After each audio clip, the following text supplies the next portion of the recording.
Welcome learners to this session. In this session we are going to discuss about the disaster management system, the structure of disaster management system. I am Dr. Rakhi Sharma from School of Engineering and Technology, Indira Gandhi National Open University, New Delhi. So disasters in our this power sector, this can occur due to the natural calamities such as earthquakes, floods, storms, cyclones, droughts, as well as human acts. Human acts like terrorist threat, then attacks and sabotage, bomb threats. There can be the bomb explosions, strikes, and major equipment failure, etc.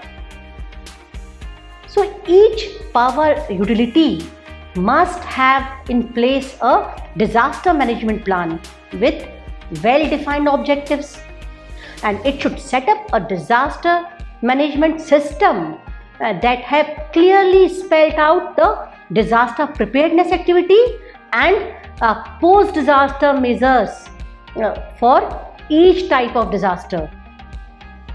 So the disaster management plan on a utility should include measures for restoring power supply quickly in crucial areas, the resources required, and instructions for all personnel involved.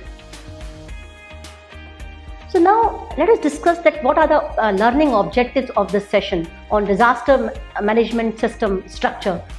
So after learning this session, you should be able to describe this constitution of a disaster management group, which is called DMG, Disaster Management Group.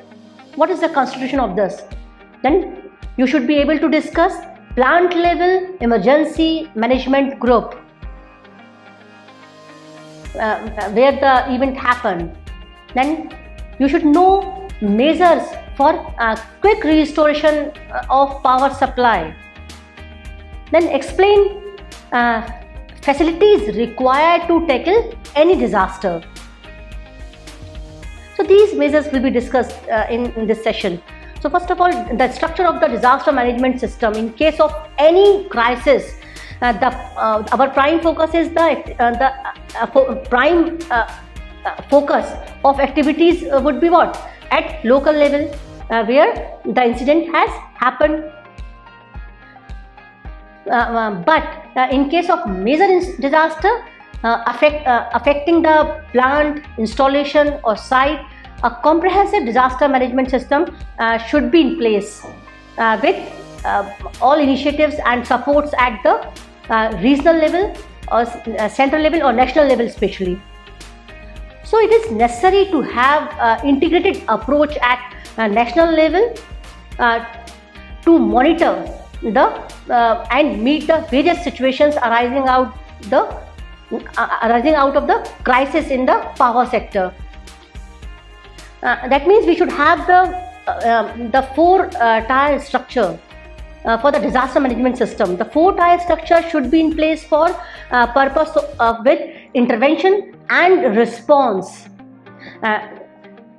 Proper coordination depending on the severity of the disaster calamities. So natural calamities may be broadly grouped into the major and minor, depending upon the potential to cause the damage of human life and property. So while the central and regional level interventions are necessitated for major calamities, the state and local agencies should respond to this minor incidents. So the disaster management group should be set up at all levels with clearly spelled out the responsibilities. So these disaster management group, these are set up at central level, regional level and state level.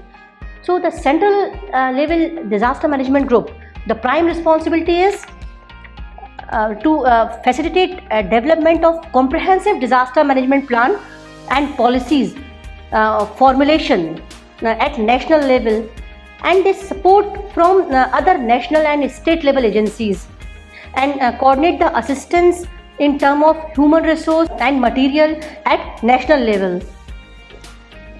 Now let us discuss the regional level disaster management group.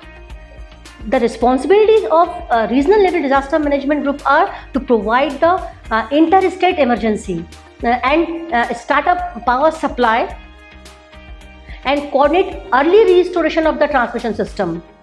Basically, this regional level disaster management group incorporate what? The various states, state level system.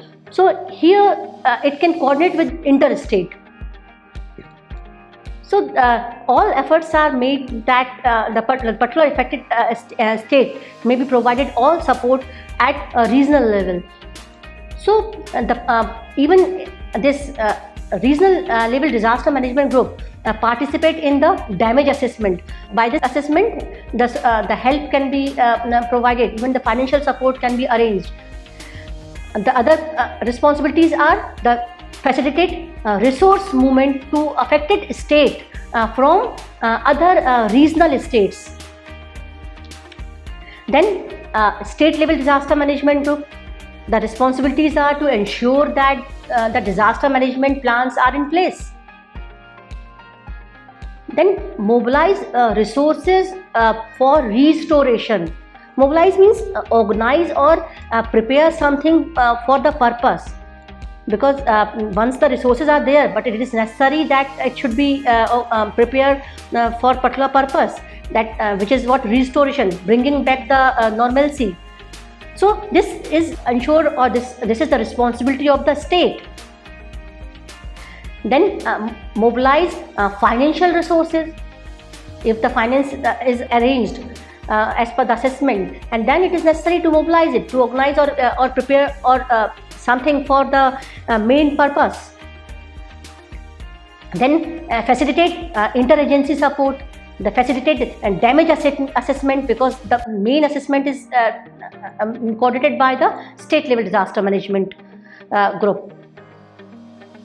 So the responsibilities of disaster management group up to the state level have already been discussed in our previous session.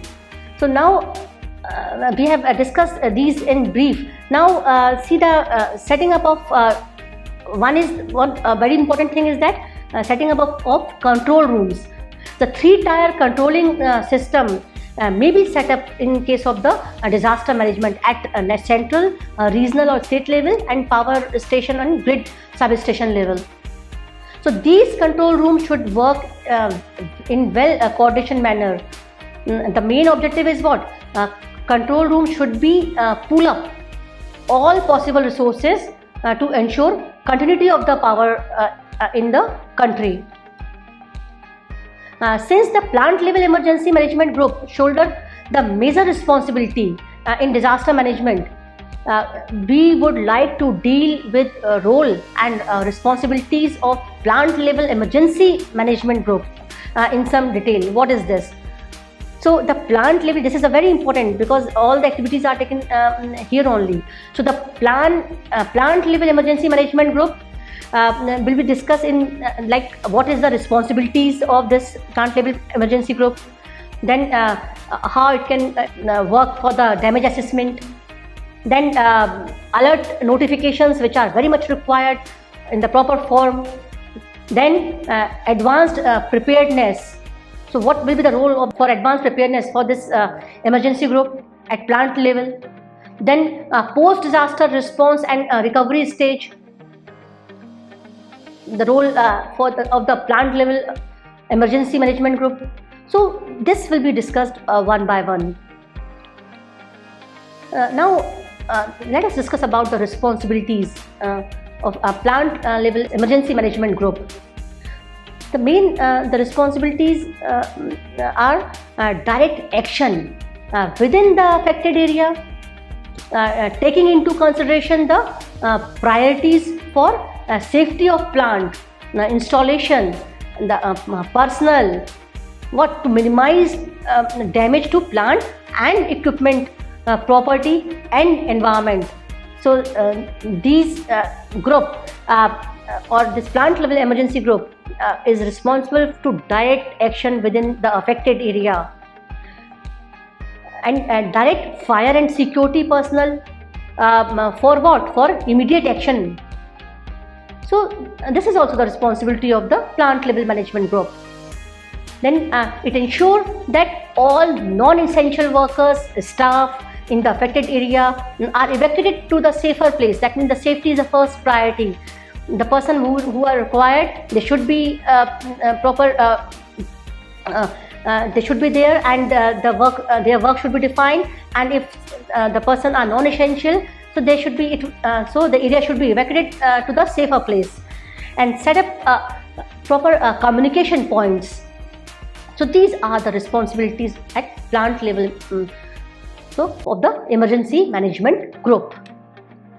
Other responsibilities: to report all developments and requirements and assistance needed,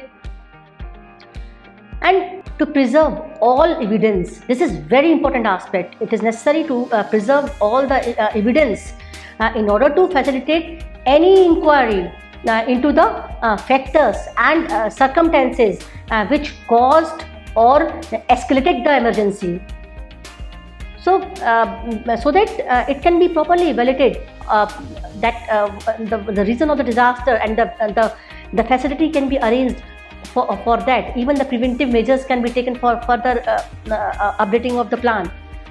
So the coordinate with direct administration with necessary financial, medical assistance, and maintenance of law and order, etc. So this is the responsibility of this emergency management group at plant level. Now let us discuss about the damage assessment. This is very important aspect in case of the disaster or crisis emergency. So damage assessment, so immediately following a disaster, an initial damage assessment must be performed by the plant level emergency management group. Why? To assess the impact of disaster on the electrical infrastructure. So initial damage assessment by plant level management group should provide what? A rough estimate of the type and extent of damage, including probable cost and need for financial assistance. So once the information has been collected, it should be transmitted to the state and central government for further assistance. So in the damage assessment, a joint damage assessment team comprising local, state and central government officials would conduct the assessment to determine the area of impact, the severity and magnitude of damage, and the resulting unmet needs of the substation, transmission system, etc. So when the state and local resources are inadequate to effectively respond to emergency or disaster, so in that case the central assistance should be sought by the state. Now let us discuss about the alert notification. What are these? So depending upon the nature of the emergency, this emergency management group should be put up on high alert. So the following actions should be taken in this respect. What? Pre-alert notification, alert notification, the proper notification. So what are these? If we say pre-alert notification, so this type of notification is mainly used for disseminating the information piece of information what concerning slowly developing emergencies which can either be rectified or would take some time before they turn into the disaster. So proper pre-alert notification is required. Then alert notification. Alert notification implies that although a disaster is not imminent, then aggravation of the situation could lead to crisis unless conditions improve. So plant level emergency group and local officials should be alerted that an unsafe situation is developing. So it is very necessary to issue a alert notification. Then warning notification. What is this? Warning notification implies that a disaster is imminent, that means about to happen. And advance action may be initiated for minimizing the damage or rescue operations. So the warning notification indicating the magnitude of the disaster should be communicated to other concerned in the region, so that the proper assistance can be arranged. Then notification responsibility. This is the proper notification is required in case of developing crisis situation. The project authorities are responsible for issuing proper notification to district, state, central level agencies depending upon the severity of the disaster. So now learners, let us discuss about the advanced preparedness. What is this? So the effective preparedness to face the disaster and to avoid last minute arrangements in panic conditions. So there are some aspects which should be covered as an organizational practice. What are these? That means in every organization, well documented emergency plan should be there. Data on availability of the resources and buffer stocks of restoration material, it should be well placed, and the data should be available. Then identification of key personnel with their skills and experience on the disaster management. So the various kinds of disasters are there. If the experts is required for the safety purpose in the flood case, in the fire case, or some other kind of disaster, earthquake. So these key personnel should be identified, and their skills and experience should be known. Then because they may be very helpful in such conditions, then organization should have the that allocation of that budget should be there. In case of the emergency, it should not happen that if the budget is in case of any emergency, that if there is a crisis of the budget. So there must be a provision for the allocation of the budget for emergencies. And then delegation of power. So the people should be accountable.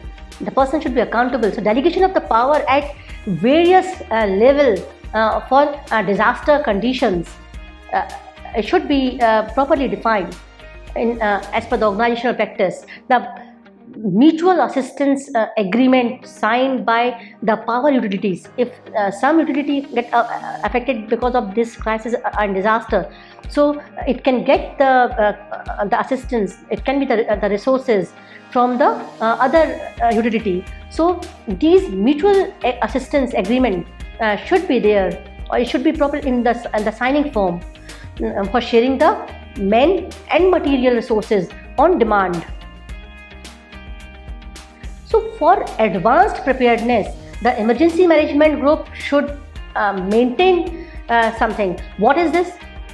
Emergency management group should maintain the safety data pertaining to all hazardous material likely to cause emergency.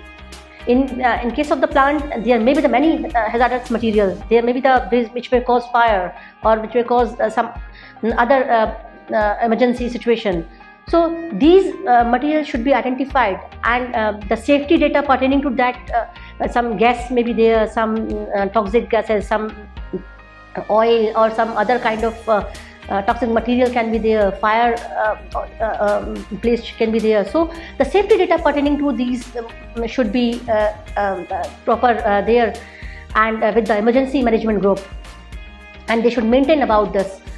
So the procedure of major and special firefighting and rescue operations, the first aid, they should maintain for the steps for this also. Then procedures for tackling harmful gases and other chemical leakages. So once they have the data, safety data for this, and they should know also the procedures. The procedure should be clearly, the instruction should be there, that under such condition, how to proceed. Then emergency call out list of the persons that drafted for emergency control, key personnel, the fire safety, first aid, medical security, police and district administration authorities. So all the list should be available with this emergency group.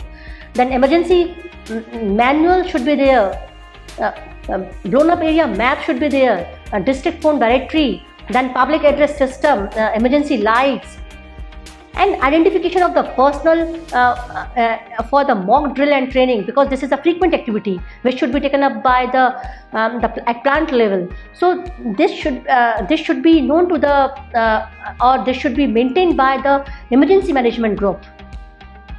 Now let us discuss about the post-disaster response and recovery stage. For the plant level emergency management group, the features need to be kept in mind for the efficient recovery system. What are these? For the post-disaster response, once the disaster already occurred, in that case, what will be the response and how it will be recover. So in that stage, the clear hierarchy of command system should be there. Then the proper plan should be there, which is having all this aspect. So mobilization of the damage assessment teams, that action of making something movable. This is the mobilization. So proper assessment team should be there for this.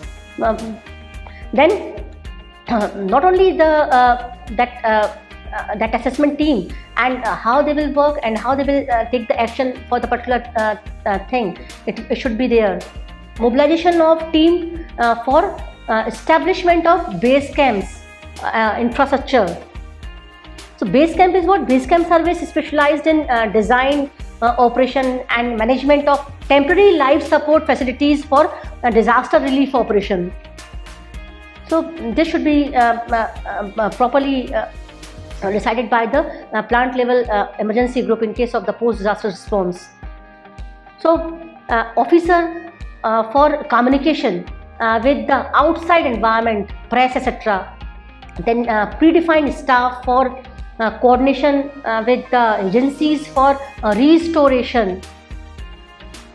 Then management of funds and resources. So these need to be kept in mind for efficient recovery of the system in case the disaster occurred. So well documented steps and codes of instructions should be created for pre-disaster preparedness stage and the post-disaster response and recovery stage. Then approved financial resources, tools and equipment, communication system and infrastructure facilities, etc. They must be provided for the field personnel. It should be possible to mobilize these immediately for avoiding the delay and additional coordination constraints. So then it is very important that an analysis and identification of lessons learned is carried out after a disaster has occurred and everything has been restored to normal. So it should be followed by a workshop with the participation of all stakeholders, because workshop play a very important role in such cases where all groups, the stakeholder can meet and they may discuss on this and it can be documented. So the purpose is to take stock of what worked and what did not work and identify gaps in the current system and specific ways of improving the disaster preparedness. So this should be followed by the preparation of updated disaster preparedness plan.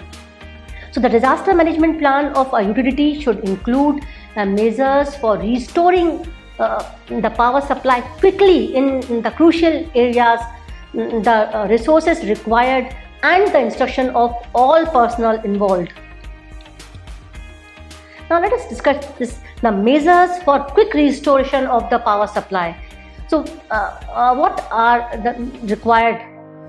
A startup procedure for generating unit should be known to everyone, and working level personnel should start the machine without referring to the waiting for the management consent during the crisis, because during the crisis it may be required that restoration of this power supply. In that case, the person available who knows the things without any consent or other work like official procedures, they cannot be followed at that time. So there should be this kind of provision. So shift duty personnel should be detained till the restoration process is completed before handing over the charge to the next shift for quick restoration of the power supply. Then survival auxiliary, then startup power, we can say it should be provided to the collapsed system till requirement but on priority basis, and the power should be utilized for other purpose only after meeting these priority power requirements. So how we can decide the priority? The priority should be accorded in restoration as under like survival or startup power to nuclear units, which is the most priority area. Then the survival power to deep mines. Then restoration of the power supply to generating stations and load dispatch centers, which coordinate with the substation, generating stations as for the demand of the load. Then startup power to hydro and gas units. So this should be provided on priority.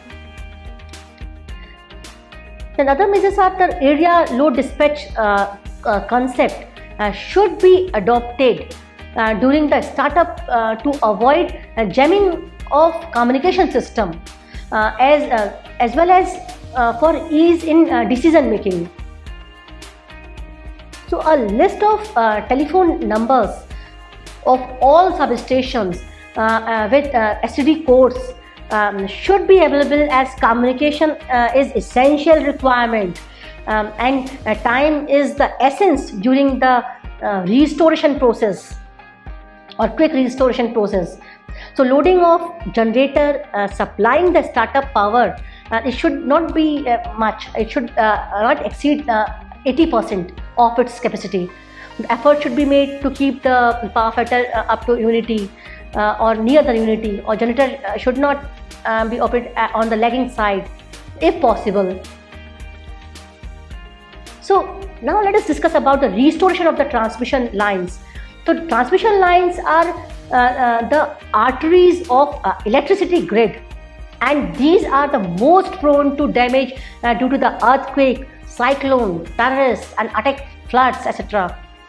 So the points which should be considered for handling the disaster for the restoration of the transmission line, these are: the disaster management group should be constituted at state electricity board level, as you know. Then the intimation regarding the movement of personnel to disaster site should suffice, and no sanction or approval from their standing hierarchy should be required, because this is in the time of the crisis and the quick restoration. So it should all be known that who is can do this kind of work, and he should be allowed for all this thing.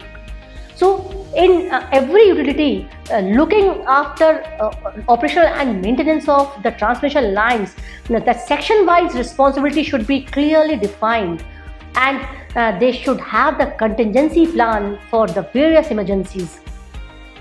So the process for restoration guidelines under different conditions should be laid out, and all the documents should be made available to all the disaster management committee. There may be the many committee in the plant level or other levels, state level, the task force members. So they should be available to the available to them various groups. So the substation and the other control centers should have detail to the key frontline personnel or task force members who are identified for handling the restoration process in the event of the disaster, so that deployment of these personnel to the affected area can be made without any delay. So the availability of all resources meant for tackling the disaster restoration process should be listed, and same should be available to the concerned members. So each key frontline personnel should be provided with mobile satellite telephone. This is very known thing, but it should be in the plan that it should be available for ensuring the instantaneous response and mobilization to the front on the occurrence of a disaster. So for the restoration of the transmission line, especially the emergency restoration system, which is called ERS system, it should be provided and made use of the ERS communication and other equipment should be maintained properly, so that it can be used without delay. So what is this ERS or this emergency restoration system? You know that the transmission line is meant to provide the continuous reliable power supply, but these lines may be subjected to the severe damage or several natural disasters like the earthquake, flood, landslides or hurricane, and power fail. They can be subjected to these disasters, and power failure due to these scenarios make a severe financial damage to the consumers, to utilities and the power producing units. So it is necessary to that these transmission line utilities take precautionary actions to avoid and reduce these disruptions. This emergency restoration system is a temporary structure designed to bypass the existing transmission tower of any voltage in any terrain, because main tower may damage, or so maybe the line may be shifted to the other tower, or reconductoring is required. So this kind of emergency restoration system or temporary structure, it provides a critical solution for restoring the critical transmission lines. They will be used until the main lines is reconducted or restored. The entire structure can then be disassembled and reused. Only a small outage will be required to bypass the main lines to this emergency restoration system. So learners, now let us discuss about the facilities required to tackle any disaster. So we describe the facilities considered and necessary for preventing and minimizing the impact of disaster. The recovery equipment and spares inventory. It is necessary to have an inventory of the recovery equipment and spares available with various power utilities, and their locations should be known so that these could be pressed into the service within the shortest possible time.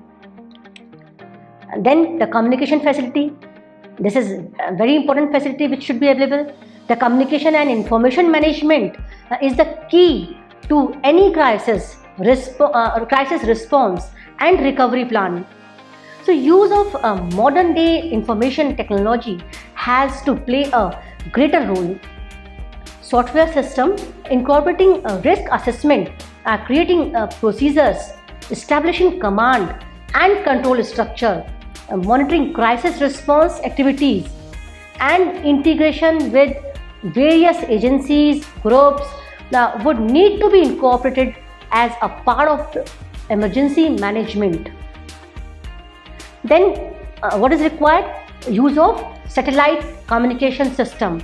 It can effectively made to coordinate the activities of various agencies involved in the relief of and restoration work and expedite restoration of normalcy in the shortest possible time.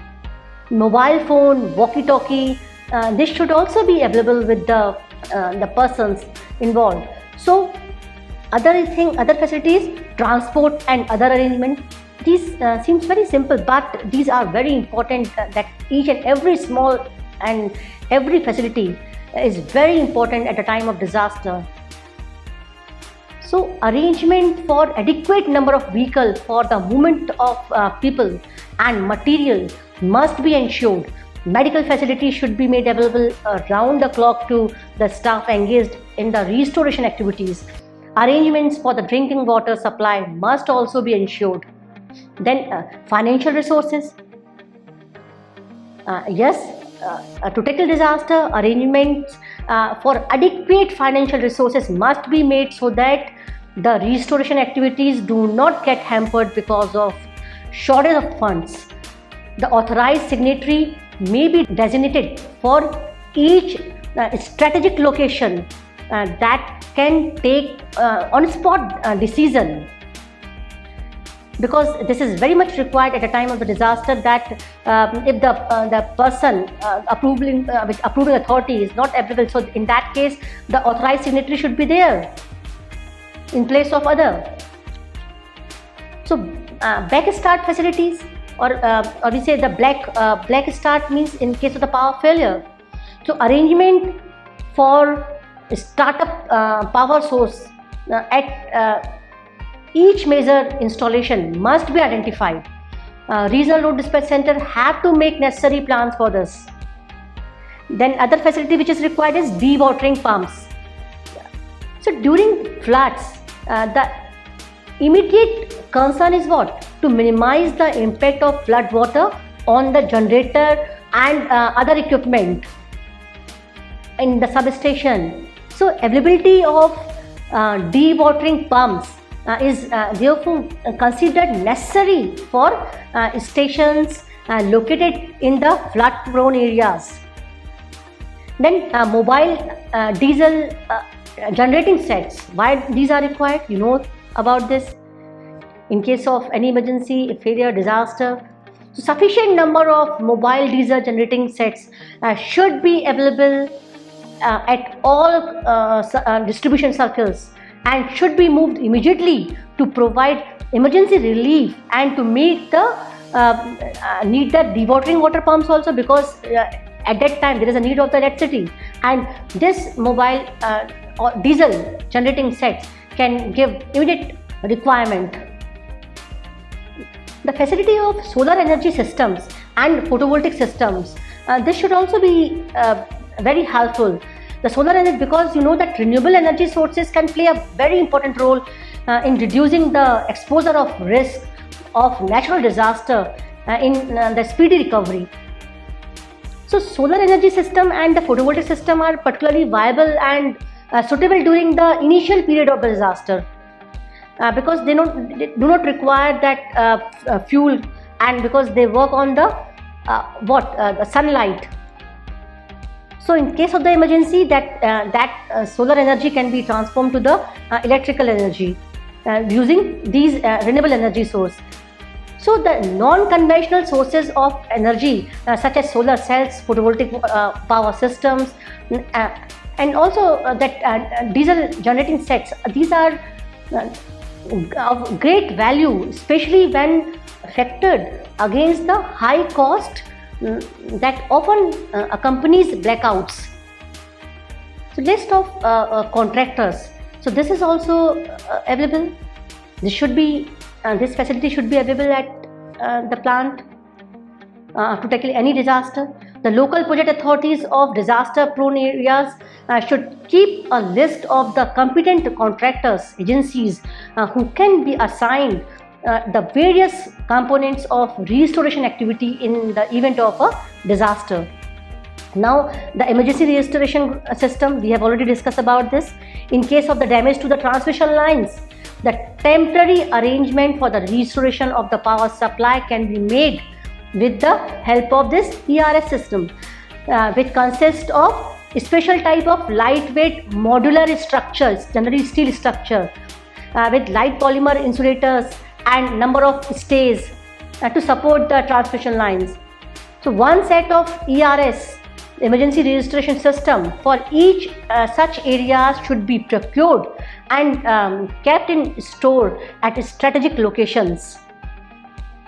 So other essential requisite to tackle any disaster, these are the like fire alarms and extinguishing systems. It should be checked regularly for sound functioning, and regular drill should be carried out for their operation by involving the officers and staffs of unit, so that they should know how to operate the system.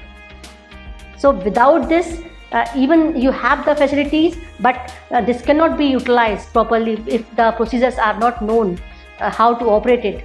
So the mock drills are essential. Then safety audit must be carried out once every year at each generating stations and substations.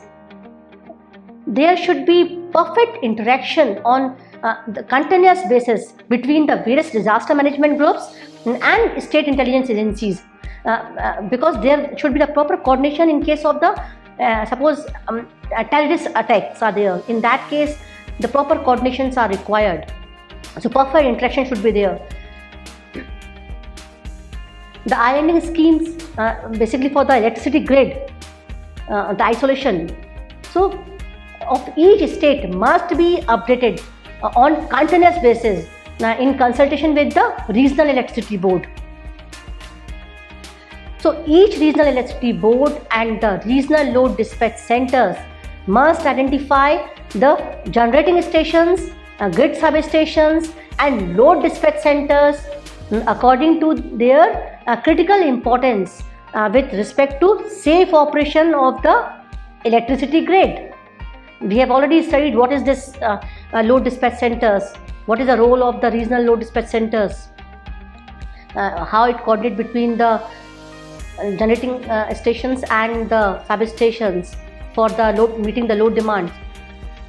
So the highest critical stations must be provided the highest security arrangement, and it may go on reducing to the least risk element without jeopardizing the safety of electricity grid.